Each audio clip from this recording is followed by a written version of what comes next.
Welcome to another episode of Pulse of Polynesia. I'm your host, Leaso coming to you live from Katy, Texas. And as always, I'm joined by my incredible co-host, Chief Tassi, out in Oklahoma. And just an FYI, in case you see him abruptly leave, it is because there is a tornado watch. However, together we're here to bring you powerful conversations rooted in culture, community, and courage. And behind the scenes, our amazing Pulse of Polynesia team is monitoring our comments, questions, and feedbacks across our live platforms. So don't be shy to drop your comments, thoughts, and join the conversations. And tonight, we got in the hot seat ready and the energy turned all the way up because joining us is someone who embodies what it means to rise above, speak truth, and shine unapologetically.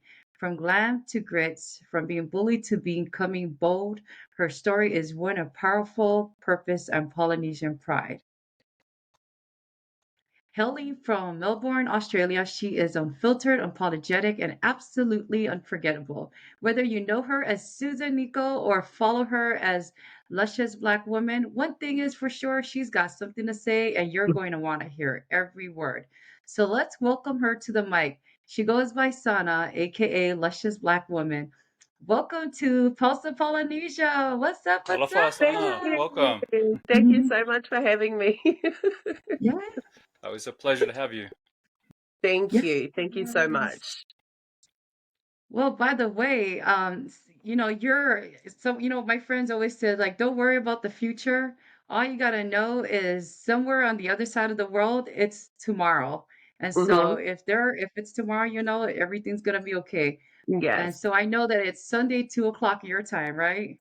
That's correct. Oh my gosh, how's the weather there for you? It's just beginning to get very cold as we head into winter, so it's not hot here anymore. Yeah, yeah, because I remember because I have family up in Australia and New Zealand. All Polynesians do, right? Yeah. And I was told that this is your winter hmm and our summer here. Yes, Wow. correct. That is correct. Yes. Crazy.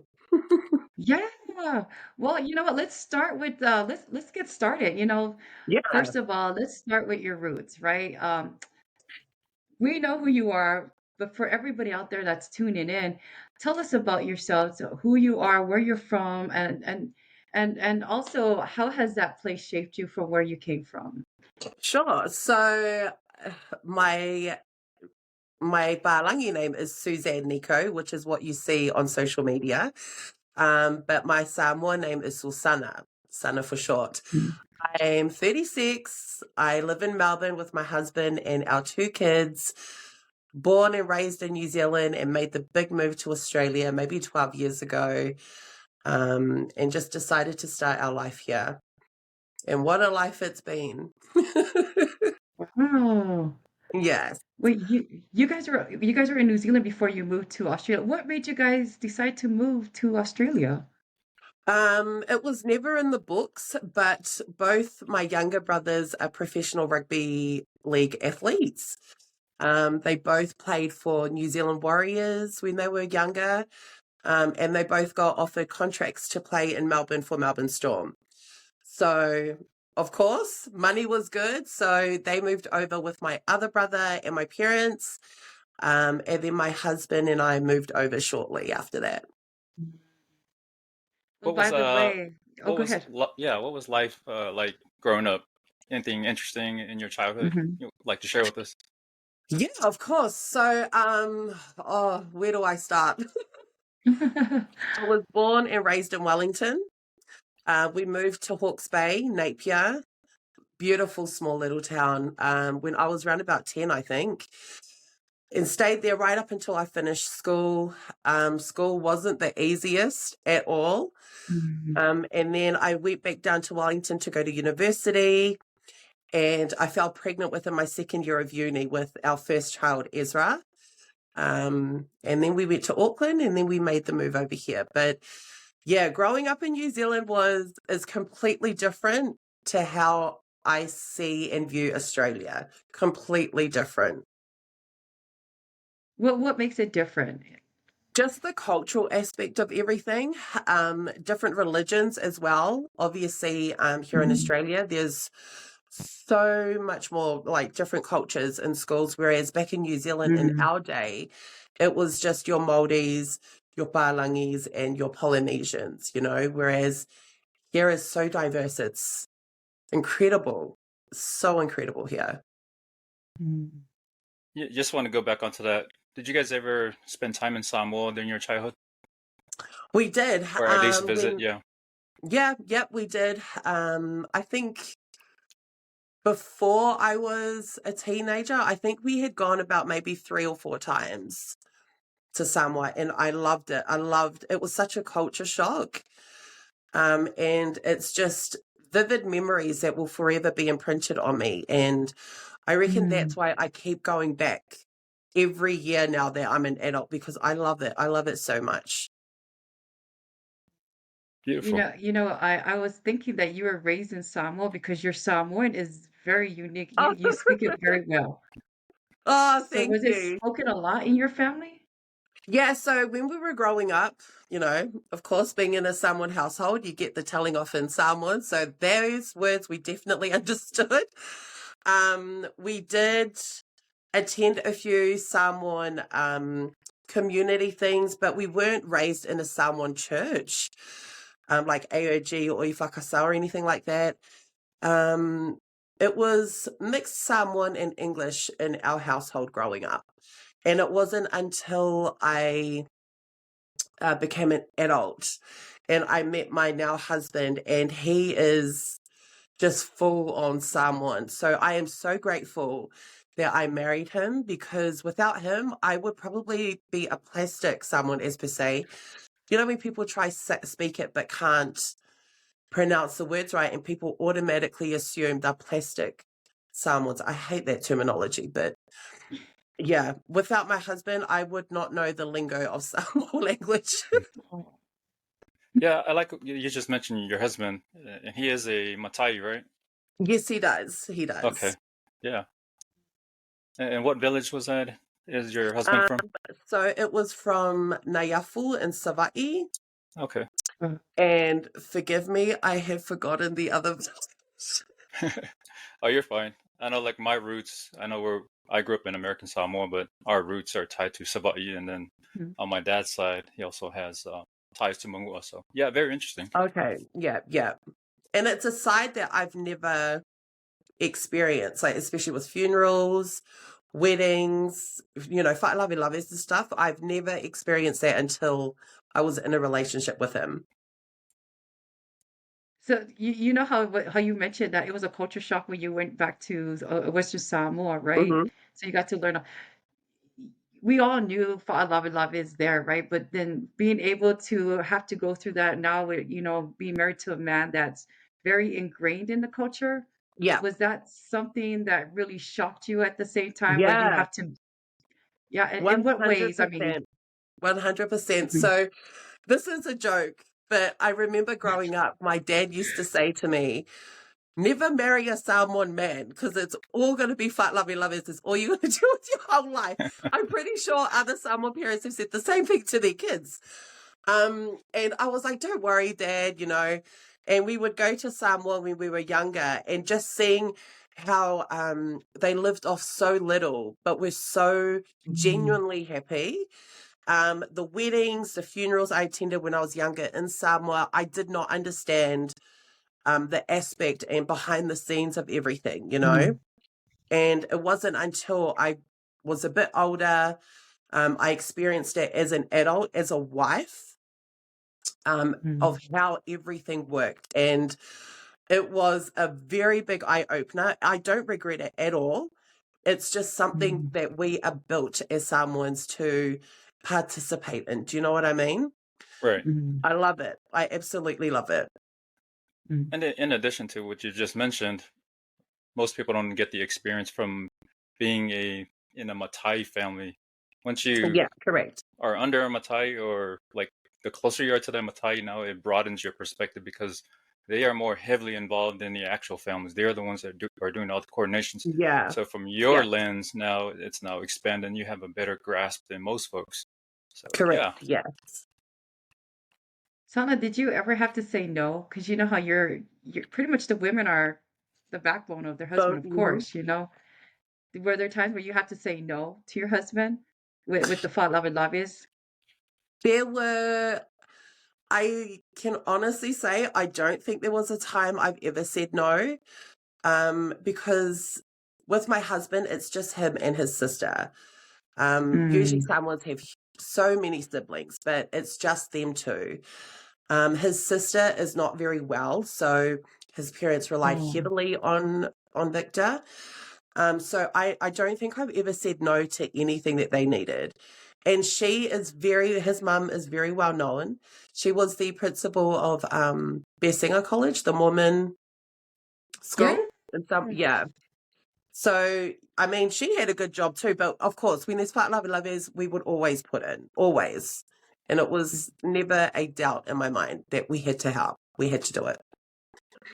Sana, what is the how would you relay this to your brothers when faalavelawes occur, especially if it's not your side, it's your husband's side? How do you convey that to your brothers? I don't Just convey it out of to curiosity. Hey, they, brother, I got a faalavelawes again. yeah. No, I don't. I wouldn't say force. Like they would understand. For example, my father-in-law passed away New Year's Eve 2022, I think, 2023. And usually, you know, families would get together, do a saunga kupe, you know, or an envelope as per se, and, you know, give to the families. But I never pressured my brothers into doing that sort of stuff because they do understand it. But it wasn't like oi, you have to pitch in money for my father-in-law. It was nothing like that. My brothers understand. They would give if they could give, but yeah, I don't force them to do anything at all. Let's talk about your siblings, right? Are Okay. you the oldest of your siblings? I am not. I have an older sister.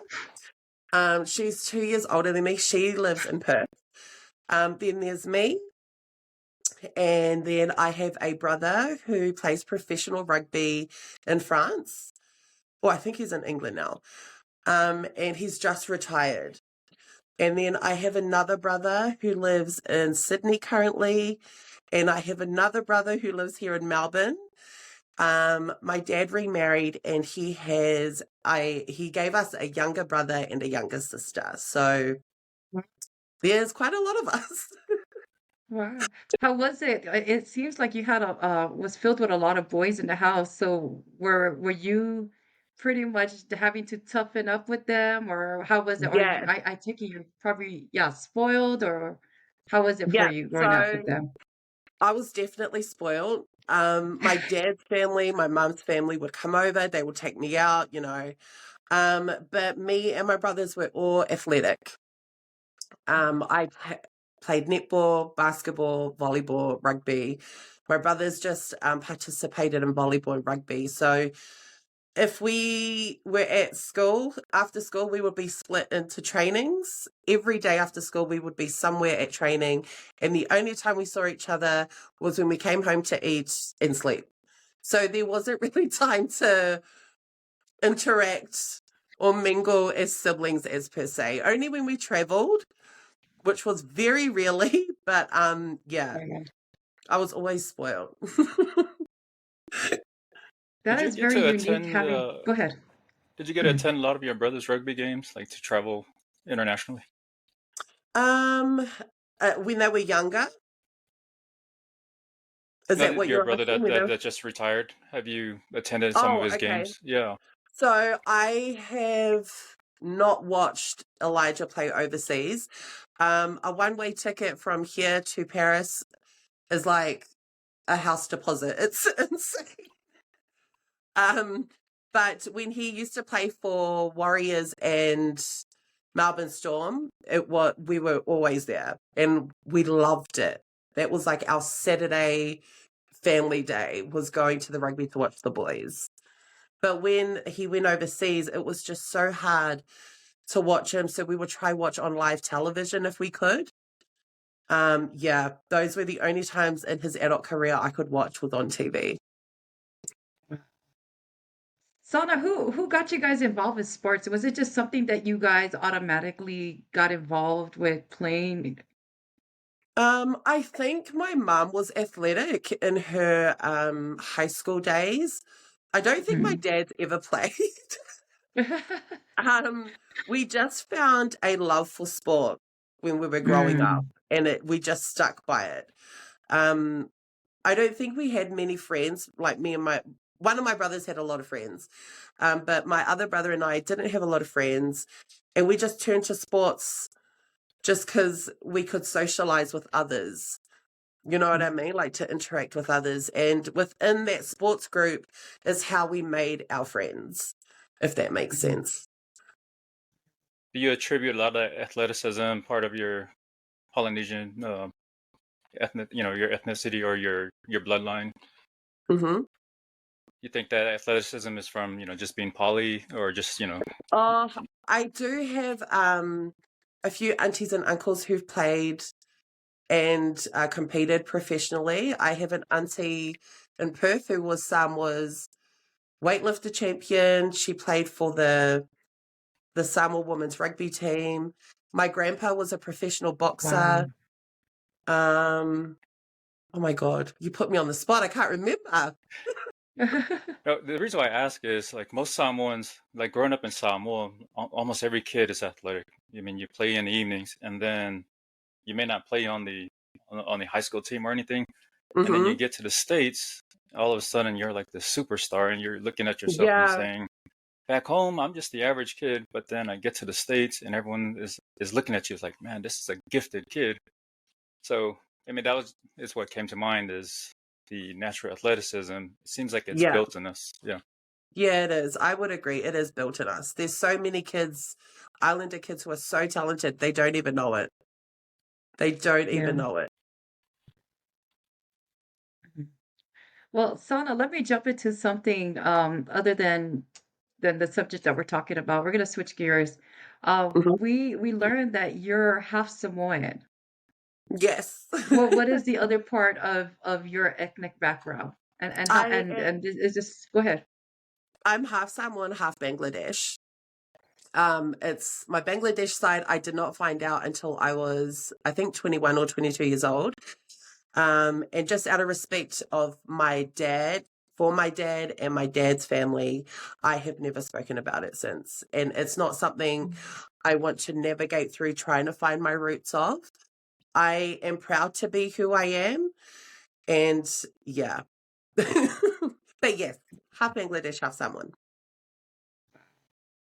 Yeah, I want to And stick on to the culture aspect of that because now we're talking about, the two races that come into play. But I notice you have a lot of tattoos, and I do. walk me through uh, your malu process. Oh my God. Your Okay. Sure. So I'm pretty sure it was 2022. My memory is like a fish. I don't remember anything. Um, and my husband decided to get his songai miki, the men's better. And he said, I want to get it done and I want you to be my soa, which is just, to get it done with Mhm. him. And I was like, sure, why not? Paid the deposit and I found out I was pregnant.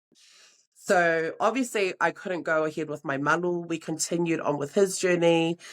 And just before he started his journey, I had a miscarriage. We lost our baby.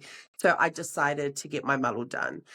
I was on such a roller coaster of losing that baby because it is so hard for us to conceive. And once I lost that baby, I wanted to go ahead with this malu just to empower me as a woman. Mhm. And just to be next to my husband to do it together. That was the main reason why I decided to get it done. and that's well, it seems like it was a great journey, and it came like it made it like they always say, you complete me, right? So Mm-hmm. that connection you had to be as your husband's soul. It seems like you couldn't ask for a better story than and Yeah, how that came about. So yeah, 100%. Yes. but I want to stay on that subject. Were Mm-hmm. were there any criticisms, after getting that malu?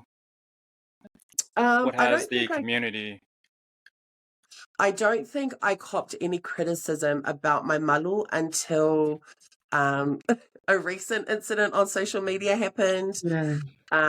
where my line of work was brought up with the malu. And that's the only time I've ever received backlash about it. Okay. All right. So now that you sort of mentioned that, go ahead and share with us what I know everyone that's out there already knows your line of work, which is OnlyFans. But Yeah, there's something that you shared with me. You said it's not just what you guys think of. What is it that we yeah. don't understand what OnlyFans is? Just broaden our So view. I think to the younger generation, once you hear OnlyFans, they're like, it's automatically sexual stuff. And the thing that people don't understand with OnlyFans is it is a platform where so many creators charge subscribers to sub to them to watch either recipes being made, yoga lessons, readings of a book. Like, people will actually subscribe to you to watch that sort of stuff because they are a fan of yours. That's why it's called Only Fans. I see. So it's not just like sexual stuff on there. There are so many things on there that people subscribe to watch. Now, when you mentioned that to me, I was like, okay, wow, that's something I didn't know. And then, a lot of folks are out there are being too critical. But then when you Yeah. mention that, it really does make sense. Yeah. So, Yeah. Yeah. We have a question on here. I'm gonna pop it up there. So, OnlyFans is one of those platforms that sparks instant reactions. What made you first consider starting an account? Okay, so oh God. I would say I get constant DMs on my social media from men and women, surprisingly, just trying to chat me up. And it wasn't until my husband and I separated last year, it took off. And when we got back together and we were working things out, people were still asking me for photos. It was unbelievable what they wanted. And my husband suggested, just charge them. Why don't we just set up an OnlyFans account and charge them? And I thought, if he's on board with it, what can I lose? So that's how it all started. I signed up and I would message them back and say, okay, if you guys want that picture, video, whatever it is, here's the link. And that's how it all started. and it was also a good way to supplement, any financial constraints if you did had at the time. And then Yeah. can you talk Yeah. about that, pre OnlyFans and currently, your financial state? Are you comfortable about sharing, from then to Yeah, now? sure. So, oh goodness, I have been working since I would have to honestly say since I was 13, part-time after school, obviously, just to help my parents. My mom used to work in a supermarket, and if we needed the extra money, my dad would pick fruits in the orchard. And obviously school fees, sports trips, sports uniforms, it was all adding up. And I thought, you know what, I can work just to take the pressure off my parents, just to pay for my things. So ever since I was 13, 14, I've been working. I went to university. I was still working while I was pregnant. And we didn't have a lot of debts back then. And I'm very good at saving, very good at saving. And we moved to Australia, and the money here, it's money we have never seen, especially if you're qualified to do something. And we only had the one child at that point, our oldest son, and we were living with my parents. So we were just earning money just so we could. So we saved everything Yeah. we had. We bought our car, and then we decided to have our second child. And that's when we moved out, had our own place. And we literally, no one believes me, but we literally saved our money. And that's all we did. We honestly saved. We had nothing to like, of course, being someone, the first thing you want to do is be a homeowner. Of course. That was not in our minds. Like, we just saw this money in Australia, cannot believe it's double what we were earning in New Zealand. So we worked, we did overtime, we did weekends. We would work to the point we wouldn't see Ezra sometimes. We'd leave him with my parents just so we could work to have money. And that's the part I think most people don't understand or didn't know, right? Those are the Correct. struggles that most people Yeah. don't understand on your background. Yes, absolutely. And they think I make my own money. I'm married. I've been with Victor for almost 18 years. So what we earn is what we earn together. One person Yeah. can have a huge amount of income, but so can the other person. So if you combine those together, that's how we live. Yeah. I don't want to interrupt your interview, but you have a lot of comments coming here, and it's heating up I our board. can't see them. I'm so sorry. So Okay. let me read one. There's a lot of judgment, but for many people, it's a real source of income that helps pay bills, support kids, or survive. How has it impacted your life financially? How has it impacted my life? It has impacted it amazing. Financially amazing. I think in the first 5 weeks of doing OnlyFans, I made $25,000. 5 weeks. And it was just, of course, you're not going to, when you see that sort of money, you're not going to want to stop. Do you know what I mean? And then I think I only advertised it on my social media once or twice, and then it just became word of mouth. And then when this online stuff happened, it blew up. But financially, it has been such a blessing to not only me. I mean, my husband doesn't have to work. He just wants to work to get out of the house. I give my kids what they want. I grew up wanting to have things, but knowing we couldn't afford it. And I did not want to raise my children having to feel like that. So whatever my kids want, they get. I Let know me I read talked to you. another. Go ahead. Go ahead. I know we talked about this last night, but I just wanted to bring it up. The profession. I'm not gonna knock your Yeah. line of work. And Yeah. then there's times I tell Leaso, I think we're in the wrong line of work. I think we need to go over there, like to make that kind of income. Like who's to argue about that? But I always think about being a Samoan, right? The families. There's so many whalawalas, and so long as Yeah. you are kokua, right? You are Yeah. providing Yeah. that finance back to the family. Who are we to Yeah. And judge? Yeah. people don't see that. Like we would go on a weekly grocery here in Australia every week, and I will pay for people's shopping. We go to McDonald's. I will Oh. pay for the people behind us. You know, I would go to Samoa. I did giveaways there. I pay for people's, like, it's just who I am, you know. And my husband always reminds and grounds me to say, there is a reason why we're receiving this. It is a blessing, and we must bestow it onto others. You know, there's people out there who don't have what they need. I'm so bad at putting things into perspective, but he's basically just saying, we know what we had growing up, which was not everything. So just give on to others who don't have what we have, basically. Exactly. Yeah. Sana, let me read some of the comments that we have on Sure. here. I'm just going to have a drink. As Sarah says, I absolutely love her energy. I'm a Oh, fan. And thank you. then she also says, please tell her I'm a fan. I just did. Thank you Sarah's a so fan. much. So we have Oh, another I question. appreciate that. There's a lot of stigma surrounding OnlyFans. What's one of the biggest misconceptions people have about you because of the platform? That I am a sex worker. Now, people think I sleep with multiple men or whatever it may. That is not true. Everything on there is just me. And it's literally just me or my husband. It's not something I like to extend and talk about, but that's the biggest misconception is people think I am sleeping with multiple people on this platform. That is not true.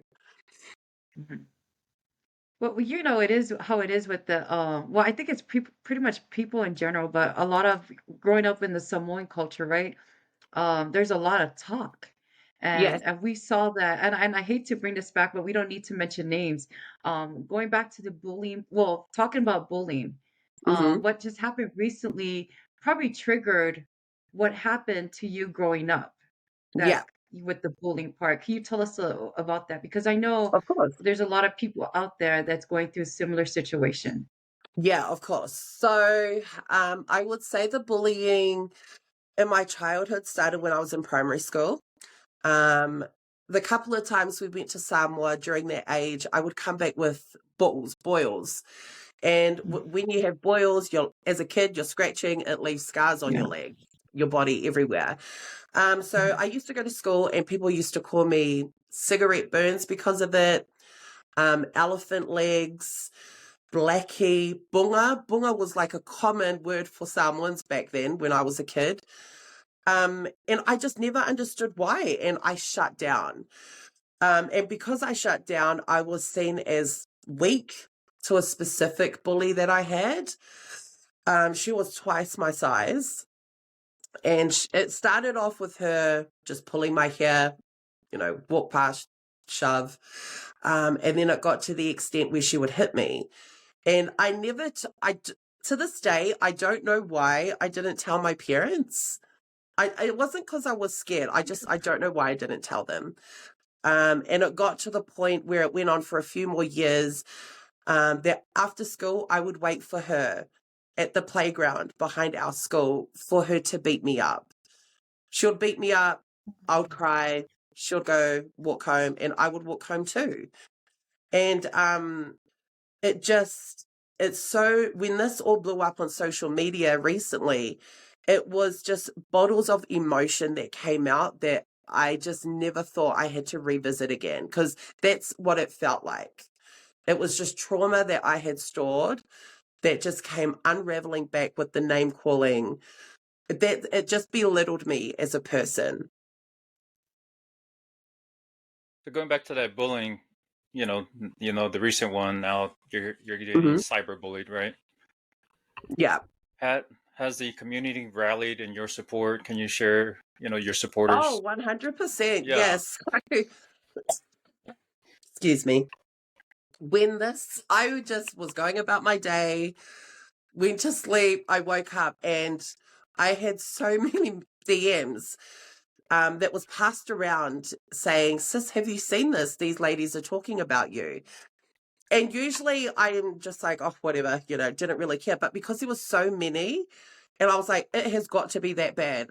So I decided to Mhm. watch it and it blew my mind. I don't even know these ladies, but to talk about me and the extent that they did, I was like, why?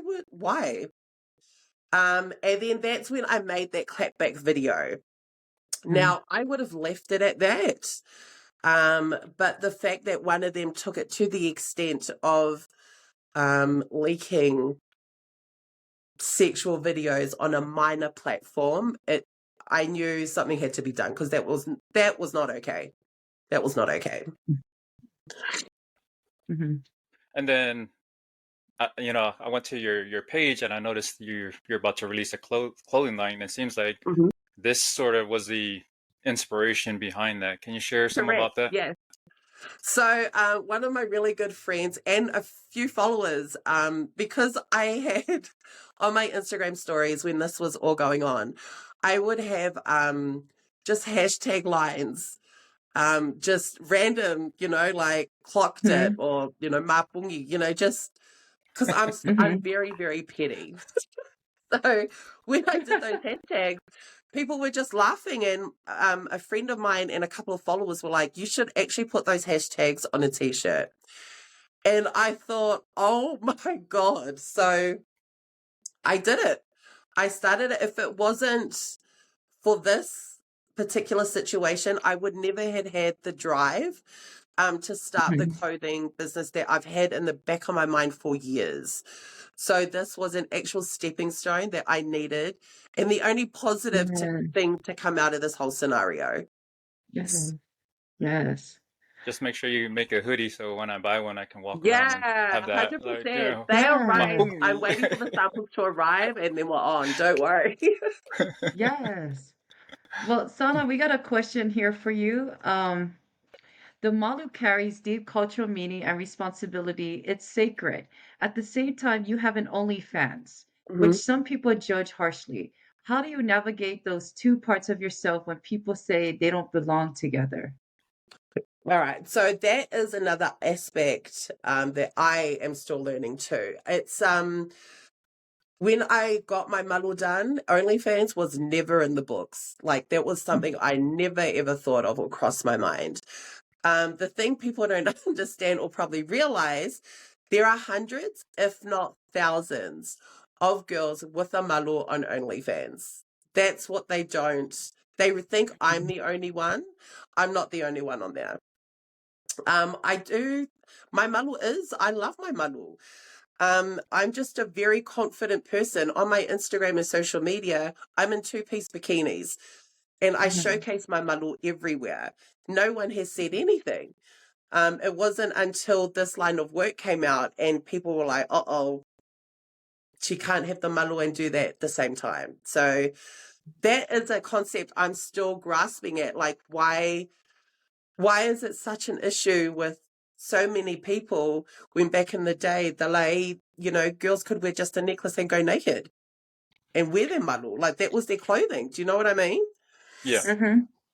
That's And interesting you people bring don't. this up, but my follow-up to your question is, now you mentioned there's a lot of females with malus out there. Are the men out there as well, OnlyFans with their have you seen I've any? only, honest to God, I think I've only seen 5 men do it, but they're not Okay, creators. They're just part of particular This creators. is Yeah. I see. Arlington. I'm kind of curious to know why you're asking. I'm just kidding. No, because I wanted to make sure that we're covering the whole aspect, right? The men and females. Because I don't, if everyone Yeah. is attacking Yeah. the females and yet the men are out there as well, then we need to broaden our perspective and say, okay, why target the That is females true. if the men are also out there? So just Yeah. wanted That's to true too. add Well, support for the females. Sana, we have another comment on here, and we're just going to jump into this part of it. Her health journey is inspiring. So tell us about that because we've seen a transformation from how you used to look Yeah. to a different beautiful. Well, you've always been beautiful, but so tell us about that journey. Sure. I have always been big boned. I've always been a big girl. I have never been skinny. At the peak of my netball career, when I was younger, I was 116 kilos and I had a good Hold on, body. Sana. Yeah. 160 kilos. What is that translate 116, into pounds? 116. Okay. Oh, I think 232 I was gonna pounds. say 200. Okay, okay. I'm pretty sure. Yeah, and I could wear a two-piece as well. And I was slim. I wasn't fat, I wasn't skinny. And it wasn't until we moved to Australia, I found out I had polycystic ovaries, which is just, Mhm. it's PCOS. It cysts on your ovaries that causes irregular periods and things. It just, Periods. Okay. yeah. Yes. And I started noticing excessive hair growth on my chin, my mustache. Like I was starting to look like a man. And I was like, what the hell is happening? They don't Yeah. teach you these things in school. No.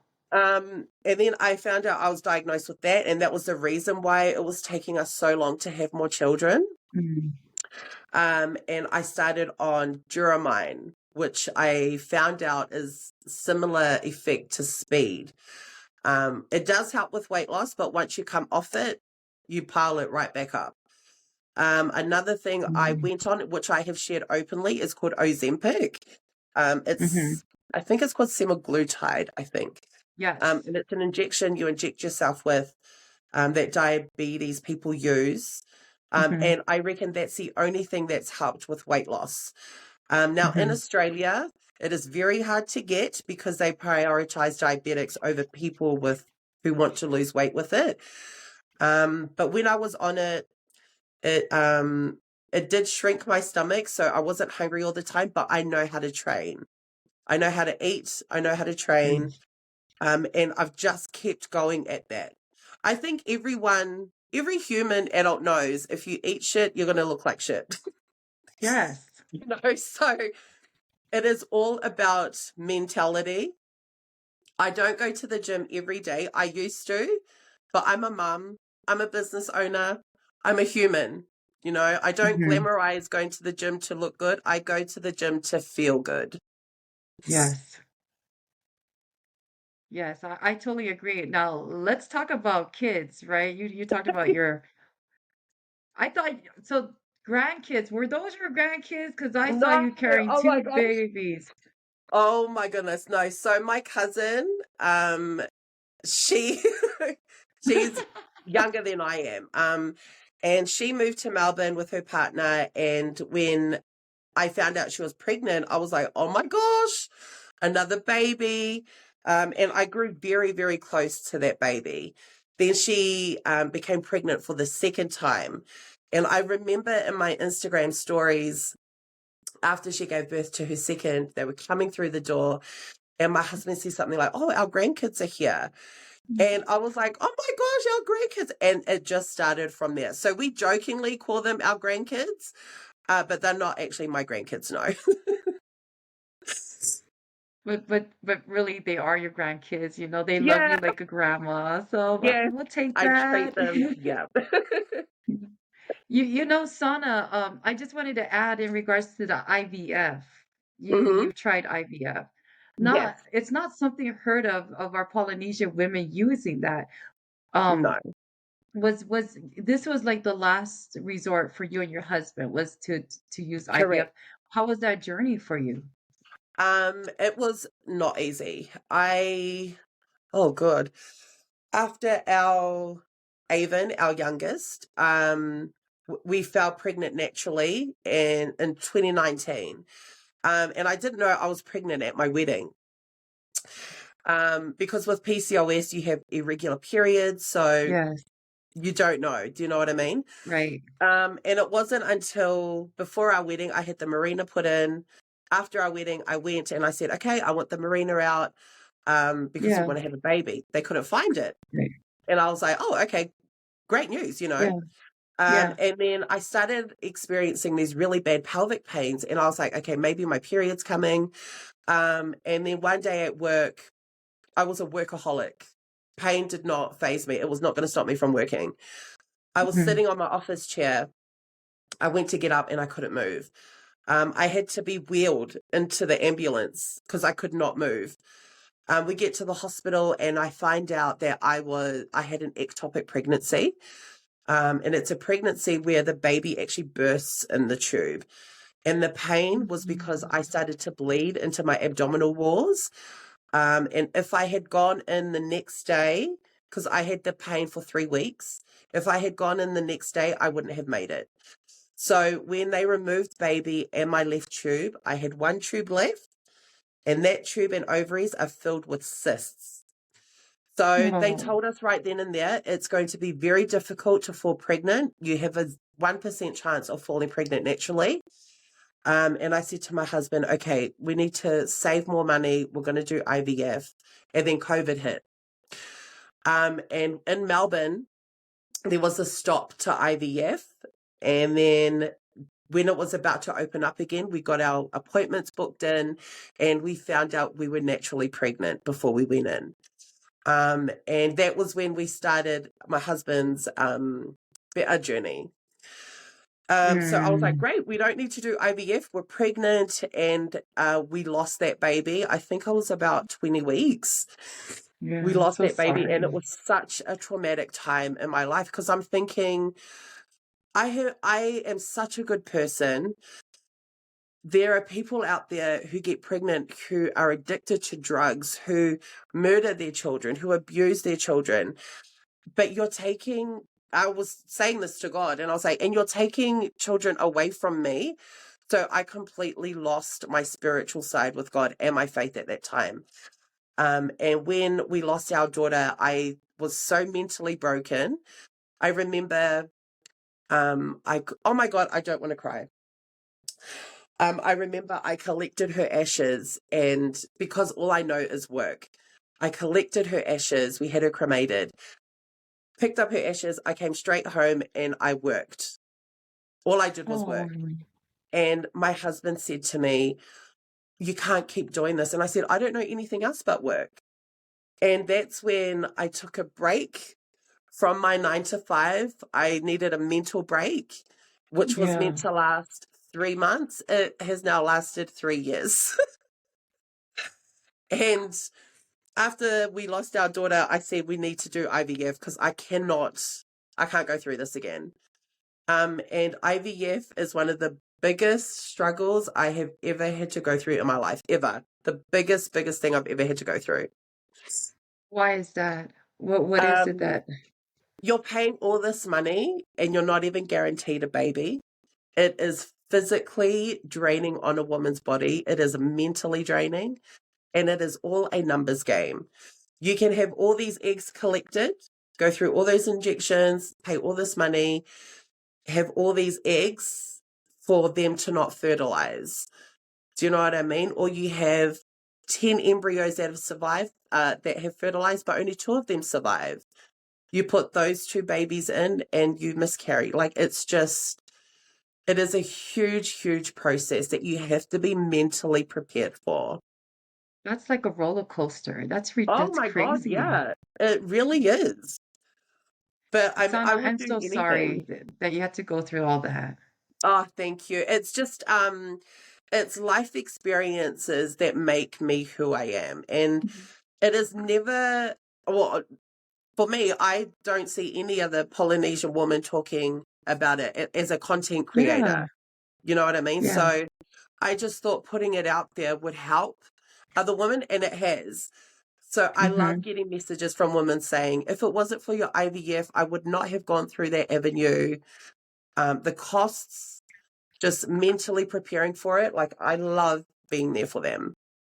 Yeah, and sorry that you had to go through that painful process, but we do have some support messages coming through. If you can pull Yeah, that up again. cool. I All right. wish I Sorry to could see hear them. about your miscarriage. How did you hold on to hope when things felt impossible? Was there a prayer, a ritual, or even a single word that kept you going? How did I hold on to hope? My husband. And I think I was such in a bad mental state, which is one of the reasons why we separated, because I couldn't bear the thought of not being able to give him more children. Like, I felt like it was my Hmm. fault. And just people just assuming we separated, this power couple, we separated because one of us cheated, but they don't realize the backstory as to Yeah, why this has all transpired. right. Yeah, as a Not that woman, it's any of their business, right? Not correct. that it's Yeah, any not of that their it's any of their business. business, but I know that I put my life out on a public platform, so I would expect Right. the backlash, you know what I mean? But being a woman, a wife, and not being able to hold on to a baby for my husband, it just made me feel like, what am I doing? Like, is he thinking, oh, I'm going to go sleep with someone else just so I can have a baby with her? That was my mentality. And I didn't want to be a burden for him. And then we did our first IVF transfer last year in May. And I miscarried, and that broke me. And that's what started our separation, because I could not handle that miscarriage at all. I was like, 3 babies? Are you serious? But I know there's people out there who've had more miscarriages. I don't know how they do it. I don't know how they do it. Sana, we have another comment for you, a Sure. question pretty much. Whether your journey ended in birth, adoption, or acceptance, what has it taught you about love and surrender? What has it taught me about love and surrender? Love each day. Love as much as you can each day. Honestly. Um, the stories I get daily in my messages from people with the same questions, I don't know how to answer them directly, because I can only share what I've been through, if that makes sense. Yeah, but I don't know. I just love as much as I can every day, especially on myself. Brother Stowers sending heart emojis and a shaka sign. So he's sharing the love. Yep, Oh, feeling the bless. love. All right, we got another comment here from Honolulu girl. If someone listening is in that quiet place of waiting right now, is there something you'd want to say to their heart? Quiet place of waiting. What are we waiting for? No, jokes. Approach each day as you can. Don't wait. What are you waiting for? You can only. When I was in therapy, there's a quote I will always remember from my therapist that said, how you interpret things is how you're going to make your body feel. For example, if you say to me, oh my gosh, you're fat and ugly, it's up to me to make my body feel like, oh my God, you're so right, and cry about it, or be like, who are you? And be yourself and move on. So my advice to you would be take each day as it comes, grasp at it, and do you. Do you, honestly. Yeah, we got a couple more comments here. One is this: love, love, love, and then be kind always. So Always be kind. I am such, if you know me personally, I am such an understanding person. I'm such a kind person. But if you rattle me the wrong way, you will get what's coming to you. Especially if I haven't done anything to you. Like, Yeah. people are Yeah. just so mean. hey, you got a great story of inspiration, and I'm glad that you came on here because your background, it expands everyone's understanding of what you're going through. Because Yeah. without sharing that way, most folks will be very judgmental from the outside. Judgmental, But yeah. I want to go back to, and I think this is where most of your viewers are coming from, and I want to make sure that we entertain, Of their course. views. I want to go back to OnlyFans. So Yep. if someone's out there that's interested in starting an account, what is your advice to them? Sorry, can you repeat the question, Arlington? Like, yeah, if there's someone out there that wants to follow your path, that's interested in pursuing, an account in OnlyFans, what's your recommendation to them? Okay, I'm not glamorizing this kind of work. Mm-hmm. As I've said before, the only reason why I did this was because my husband agreed to it, because people were asking me for photos, for videos, and I thought, why not charge them? That's why I did this. I didn't do it because we were desperate need of money. It was nothing like that. But I would say, if you are ready for your partner, your children, your family, your friends to know what you do and to have your stuff leaked, then by all means, if that's the only way you want to do it, do it. But again, it is not something I glamorize, especially for our young girls. But yeah, just prepared for the backlash, the judgment, the leaked, everything. Just be prepared for that. Yeah. And for me, I'm always covering the culture side, but I'm also interested in the business aspect. So to me, Mm-hmm. I'm always looking at what type of income because people are struggling out there. So Yeah. morals aside, whatever, I mean, that's your own, values that you brought up. So, Yeah. we've already thrown that out the window. You can judge Sorry, from afar. Go ahead.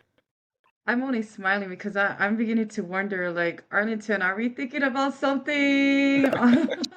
Yeah. Yeah. So we're trying to dispel this. Ideas. Yeah, we're trying to dispel this. Right. This thought process, like people. Yeah. We're not trying to hide it, like, because people are looking at it from the view of you, right? Right. Wow, Yeah, exactly. So Yeah. that's why I'm trying to bring light to this. So there are other folks who want to follow your path, and I wanted to share because for me, any business opportunity there is, we owe it to to others who are struggling. We don't know Yeah. people's financial situations. People, this That's economy, true. especially here in the United States, it sucks.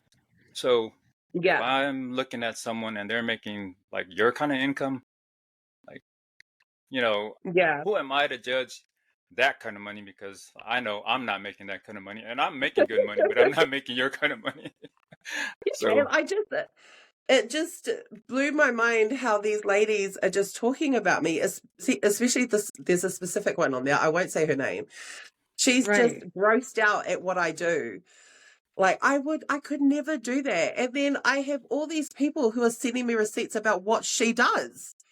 And I'm like, how can you be a hypocrite?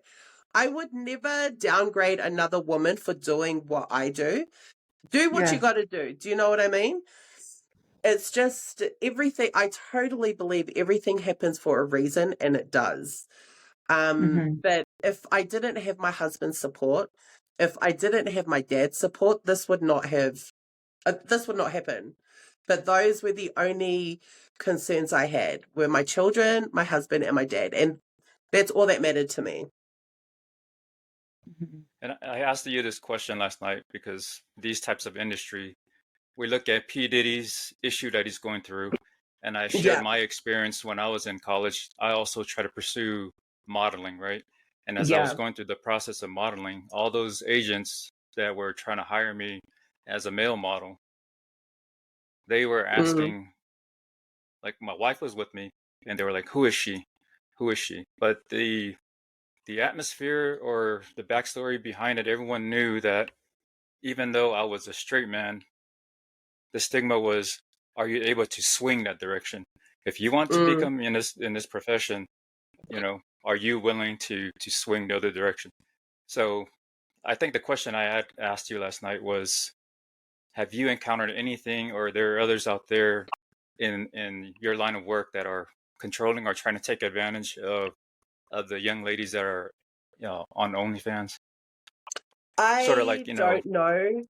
I don't know yeah. of anybody who's been in that kind of position. I certainly have not. And for anyone who is, I mean, speak up. Hmm. Definitely Right. speak up about it. Yeah, but I personally have not experienced it, and I don't know anyone personally who has been in that situation at all. What a horrible thing to go through. Right. So horrible. Yeah. And Sana, then I of have course, a, Go ahead, sorry, go Esther. ahead. Sana, I have a comment out here for mhm. you. Um, it's a pleasure to finally hear your journey, sis. I absolutely love your positivity. I do too. And how you keep yourself together despite of all that you've been through. Bless your journey, sis. Oh, thank you so much. I truly appreciate that. I really do. You I know, didn't, there's a, go ahead. when this all transpired, this whole bullying situation, I thought so many people would hate me because of what I did. And it was literally just 2 or 3 fake accounts out of the hundreds and Yes. thousands that were commenting, Yes. like, so it just goes to show I do have a really good support system. Yes, and that's what really inspired me about you. Not only all the contents and all the positive messages that you put out there, but it was how you handle things, Yeah, how you were yeah, able to handle all the negativity, and at the same time, you even put your foot down, like, okay, no, this has gone too far. We're gonna yeah, take it to a different level, but we're gonna do this the right way. yeah, And so that really empowers a person to say, "Hey, you don't let this go on too long." yeah. You And know, it's there were comments that I saw where people were like, "Oh, fuck my lalo," and move on. No, how are you going to tell someone who's had trauma to move on from something like that? Like, it doesn't. You can't dictate how long it'll take for someone to get over something of this magnitude. Do you know what I mean? mhm, And it yeah. just, I wanted to Here's stand my ground. we have a comment here. It says, "I will have a drink with you at Tel Messina one day." Is that a bar in Western Samoa? It's a hotel. It's a resort I always stay at. Yeah. I love staying there. But yes, I'm so down for a drink. I love drinking with my followers. It's such a vibe. It's the best. Drinks on this era. We have another comment. You're a strong, independent woman, owning your choices, your body, and your path. that kind of strength intimidates some people, but it It inspires does. so many more. Yeah, I totally agree. And do you know what? Back then, everyone wanted to be the skinny Victoria's Secret model. Nowadays, men will Right? drool over thick women, like literally thick women. And I have been offered collabs in Turkey to get the gastric sleeve. It's not something I've wanted. Of course, everyone wants to, get the quick look skinny kind of thing, but it's not for me. I know how to train. I know how to eat. If anything, I Hmm. just want a tummy tuck. So I have to confess on here, I had a tummy tuck after working out and everything. It No is worth way. it. It's the best, by the way. Oh my God, So, see? Yeah, I just want to wait. We have one more embryo that's frozen. I want to wait to see if that evolves into an actual fetus, an actual baby. And then when I'm done with having kids, then only then I'll get a tummy tuck. It's right? interesting that you guys bring up these points because even when I was going through my stage of modeling, I would have to send in body shots, right? And even though I thought I was ripped, I went from 220 and down to 165. But every time I'd send in my Photoshop, like so I'll send my headshot, but then when you have to send in your body shot, and every time I'd send in a photo, they would tell me I'm fleshy, and I'm like, I just went from 220 down to 165. I'm barely staying awake because my Yeah. body. I'm working out five Yeah, hours a day, and I was ripped. Like, I mean, talking about like ripped than I ever was before.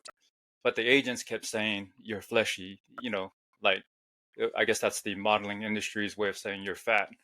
yeah, And it just got to yeah, the point where 165 for me was that's it. Because the last time I weighed 165, I was like a freshman in high school, and That's I too could not skinny keep up for with. guys. Yeah, Yeah. so I was like, you know what? My son wow, won, but better go back and eat some more. This is not my yeah, profession. Yeah. Yeah. Well, Sana, I want to ask because of your platform, mhm. and then you're dealing with your business, your family, and just everything overall. What is it? What do you do to keep your peace, and what is it that you do to protect that peace of yours? I That is a very good question. I don't let things faze me as easily as I used to. Like I said earlier, about what my therapist told me, whoever talks to you, it's how you react to it, is how you're going to feel. So call me all the names you want. It's up to me how I'm going to retaliate to that. Um, I have kids. I have a home. I have a husband. I have to maintain my everyday mother and wife life in order to be the best version of myself too. So I go to the gym, take my kids to school, I work on my clothing line, pick up my kids, cook dinner, husband comes home, I'm cleaning, and it's just routine every day. I don't have time to, to go in and look at every single negative comment that anyone has to say. Because, I mean, babe, if we're not on the same pay grade, why are you coming at me? Why do you matter? Why do you matter? Right. I got a question. So we talked about the criticisms on you. What are the criticisms that your husband's been facing? Can you share about that? Oh, Oh, okay. good I question. don't think, I think only one person had said anything negative in the whole social media life I've had with my husband. And it was during this whole bullying episode thing. There was a DJ while we were in Samoa back in April. He was just doing his normal recording stuff, and we happened to be in the shot.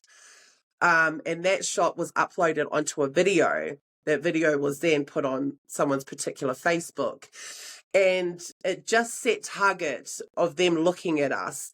And I remember one comment specifically said something like, oh, it's just two parked whales enjoying their time or something like that. And my husband, he doesn't do social media at all. He just likes looking at family stories. But he's just sitting there and he's like, why do people talk like that? Why? And I'm looking at him and I'm like, babe, you tell me. If once we know, then we can tell the whole world, because I don't know why people hate. I honestly do not know. Is it the way we look? Is it what we do for a living? Like, I don't know. I genuinely do not know why people make remarks like that. But he handles himself very well. As you can tell by what's happened, he stayed off social media and didn't say anything. Yeah, I think the criticisms come to almost every platform, and the same thing with us. So every time we run our stories per week, we have to also filter it, but the attacks also come to us, and we try to stay neutral. But Yeah. you know, Yes. there's a lot of vulgar things that come through, and even something innocent as like when I share our Samoan culture, if I share some of the stories, the backlash and I mean the direct attacks, just kind of like what you're saying. I mean, I think it's just human nature. You're gonna get the goods, and then you're gonna get the bads, and the best thing to do is like just how do you just ignore all the negativity that comes in and just continue to march on. Yeah. Yeah. That's it. You just march on. I mean, they can say whatever they want, but what are they doing? What are they doing? Right. So, Sana, I have to ask you, what's one stereotype about Polynesian women you love breaking? The stereotype. Oh, that's a good question. That we can be whoever the fuck we want to be. Yeah. Clearly. I mean, you tell me another Yes, hands Samoan woman that down. does what I do. I personally don't know of any other Samoan woman that has a malu that does two-piece bikini shots on social media or does OnlyFans. Like, I don't know anyone who does that. And I think because we not glamorize, but we've looked at sex work as per se for being a palangi only thing. And it's not. It really isn't. Like, we enjoy doing the bad things, I'm more open about it.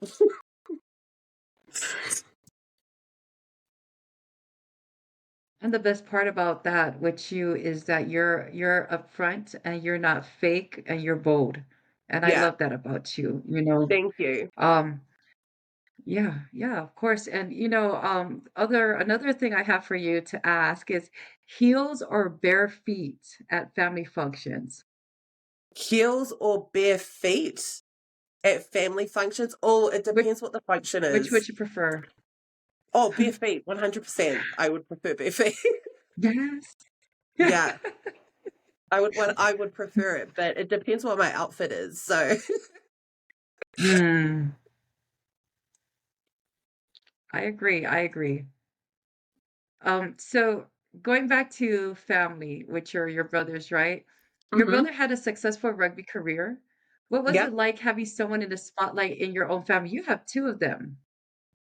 And so yes. you've I have talked about three. this before. Oh, two sports. Yes, yeah. Three. So I So have four brothers in especially total. how, go ahead. I have Wow. four Yep, brothers in yep. total, but two of them play professional sports. Yeah. And how was that when you guys first received the news that your brothers are going to be professional rugby players? But I'm sure it was an excitement. Yeah, I was like, oh my gosh, we're going to be famous. um, but after the game, when they would play and people would ask for their autographs, I was like, oh my God, this is actually happening. I was so happy that they got into the professional side of being an athlete, because, man, when we were young, I remember the street lights were our training. Like, okay, where we lived, it was like a dead end street, so it was not busy at all. My brothers used to double up on their rugby socks to do sprint trainings on the gravel on the road, because we didn't have sport shoes. And they would time each other by throwing chalk or something like that. And then we moved to Auckland and we lived on North Shore. Their rugby trainings were every day, maybe 40 minutes to an hour away. And we had the silver van. And my dad used to sleep in that van with my brothers in there, because he had to work in the same area because we didn't have the money for petrol to be going back and forth to where we lived to trainings, so they used to sleep in the van. And and once they made the big break with their career, it was like, oh my, thank God. Do you know what I mean? Like, my dad doesn't need to drive these distances anymore, and my brothers can give back. So I was very, Mhm. very happy when they made the move to Melbourne. All right, I'm gonna jump Well, on, hey, read some of go these ahead. comments that are coming Go through. ahead. There's one from Vivian. If you can pull that one up. Hmm. You do you, boo. Keep getting paid for being real. Love you, sis. Period. Yeah. Let's see what else we have out here. Honolulu girl. Are your brothers single? Asking for a friend. Oh, there we go. They are not. They are not. Sorry. No, I'll Not, take it. no. All right, here's another one. Awesome. I'm watching and listening in interest. Watching from Vanuatu. Oh, look at that. What's Oh, up? wow. Pamanuia Leatua. Okay. Uh, Is Vanuatu in the same time frame? Is it Sunday over there as well? I believe so because they're on Western Samoa time. Okay. Yeah. All right. Humble beginnings. Sarah Mangalo. And then here you go. I'm requesting a bad things segment, asking for a friend. Yes. Thank you for reminding. Sana, you have the segment that's called the bad things. Tell us about it.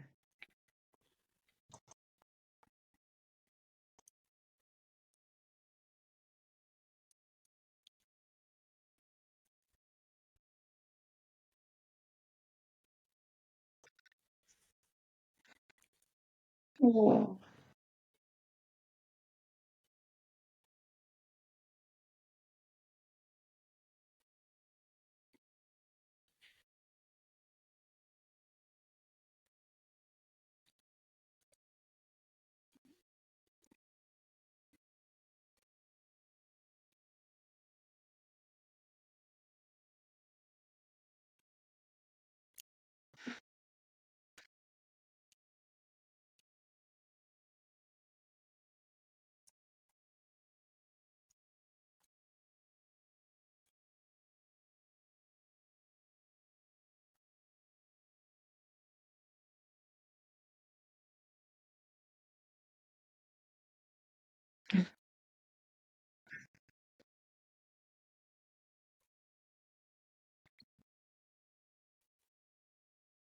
Mm,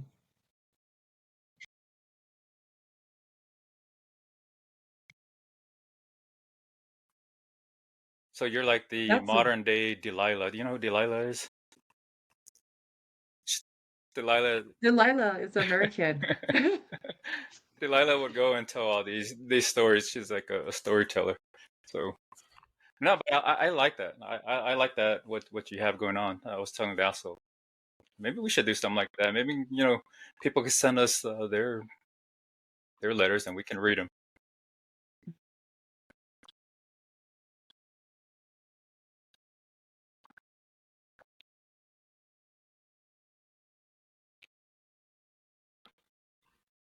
Sana, I have to ask, what was the one interesting story that really to this day it still babbles you about that particular story?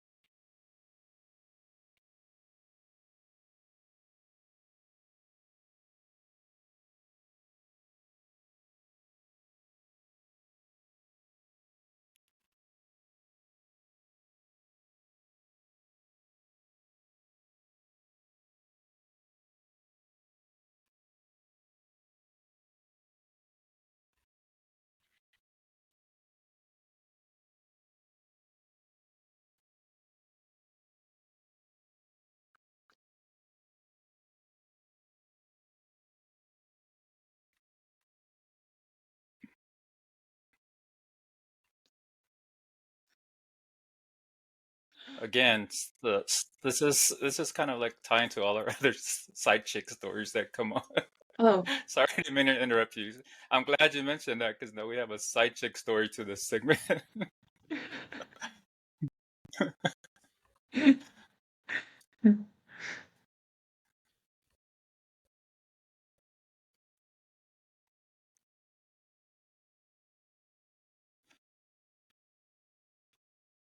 wow. I bet okay, I was gonna say, is he Samoan, but it's a white guy. Hello, po Um, kalangi if I side chick. right?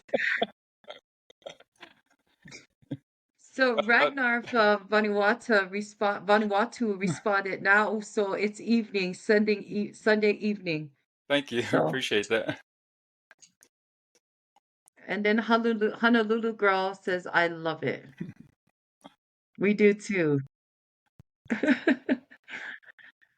Sana, so so now we know that there's a lot going on with your life and your family.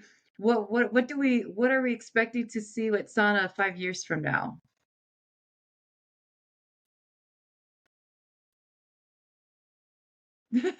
Not yet. Mhm. Good.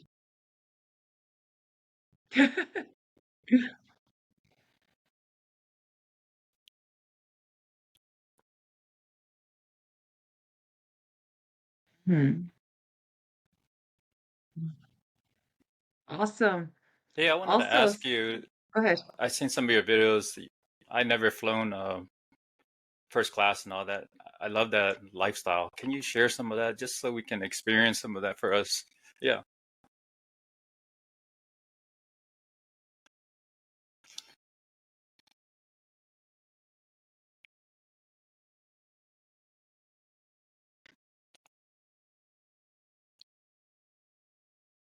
Okay.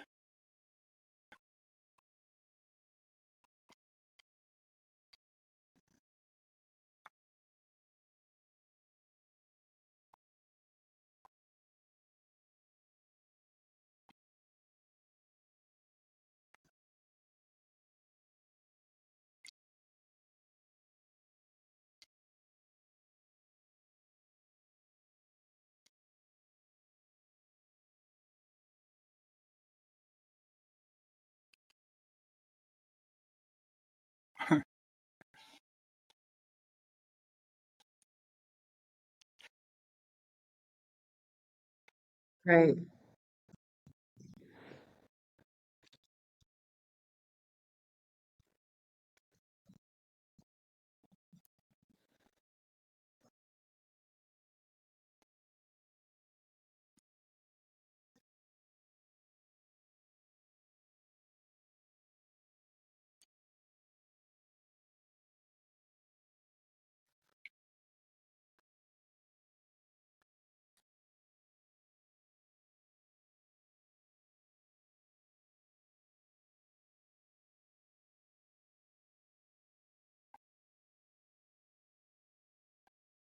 Well, wow.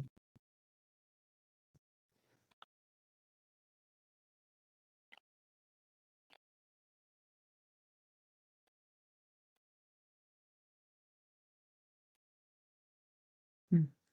You've traveled so many places. What's your favorite country that you've traveled to? Really?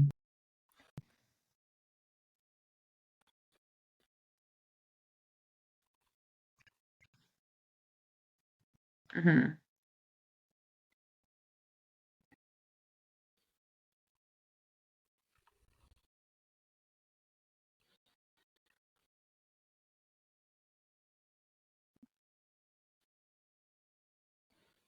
Wow. Got this comment Well, real that's quick. good to know. Uh, let's see. It says once you fly first class, coach feels like punishment. But yeah, I wanted to highlight the perks of, like, we always talk about your well, you know, the finances, the income that you make. So I'm always trying to like bring this to the forefront. You can enjoy these things based on your income. So yeah.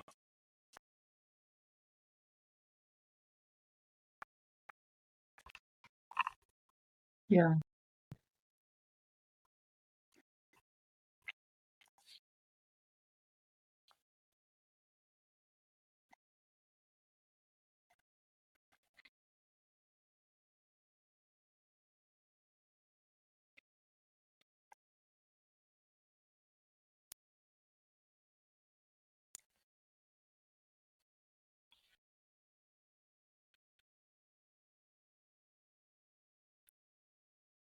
Hmm.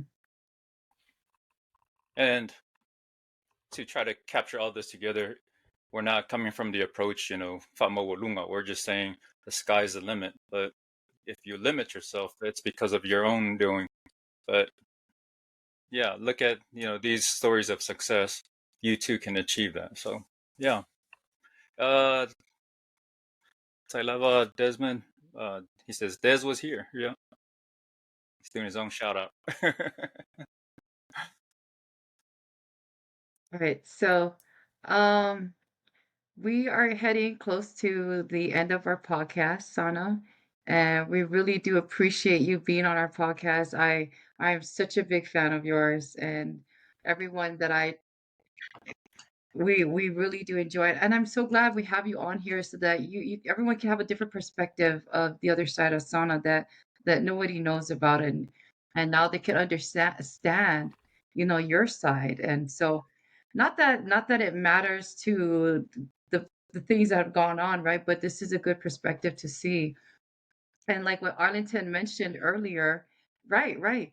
Arlington mentioned earlier, like you don't know what everybody's going through until you understand and stop judging. I think that's the biggest thing, because when you stop judging, you start to love someone even more, like how I love you so much and what you do, what you stand for, and how you empower so many of us. So, Yeah, and for um, me, I'm always trying to tie it into the culture, and I love that you have a great understanding of the culture, and I love that you also share that your husband's a Matai, because a lot of people won't understand that. Okay, this person has a deeper understanding of the culture, which then transfers to his wife. So the attacks that they're seeing from online, they're always under the assumption, "Eke loa, go mea whang, do you know the fasa mo?" So, but now that you have the Matai in the picture, and now it dispels anything that's out there that these guys are not educated on their culture. They've been to Samoa, so they speak the language, they've lived it. So kudos to you guys. Sana, by the way, I forgot to ask, have you been to America? Have you traveled here to America before?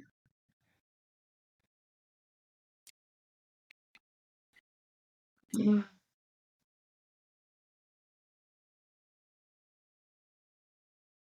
Yeah. Yes. Yes. And if you do ever come down to Texas, let me know. I am here in Texas, Yeah, Houston area. So, yeah, and drinks yeah. on Leaso. What's the hotel Leaso? I don't drink, but girl, yes, I will do. Definitely drinks will be on me. Well, Asana, would you like to tell us your clothing line, so everyone can look you up and support you?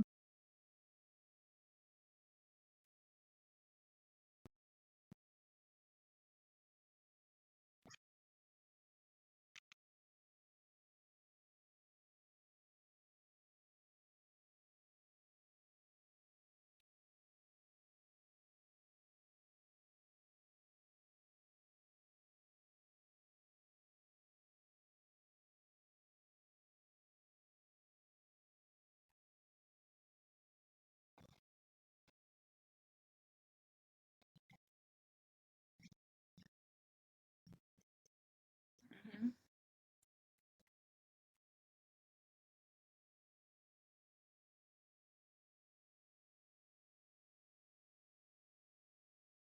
Yay! There Well, you we're go. excited. We can't wait. Yeah, go ahead. Countdown's there next Friday. And I think Yeah. that's So, Thursday for mhm. us, or is it Saturday for us? Which is it? Thursday. Okay, Yes. Thursday So for us in they're the in the U.S. future. Well, Sana, is there anything else you would like to say before we close? Um, and so that everyone can look you up?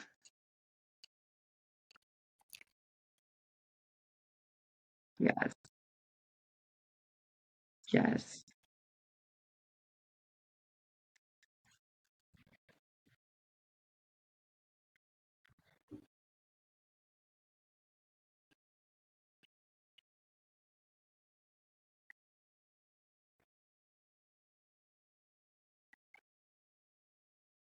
Mhm.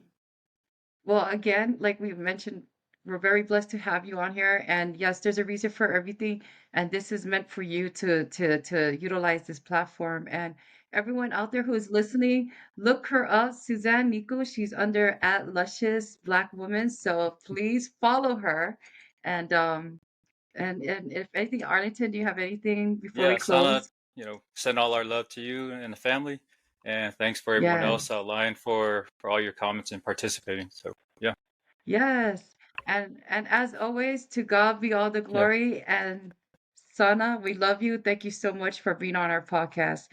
And we'll keep in touch and we're looking out for the clothing line, so we can't wait. All right, everybody have a good night. Thank you so much. yeah. And say hi to your brothers for us. And for those in the United States, safe Memorial Day weekend. Yes. Good night. Bye. Bye.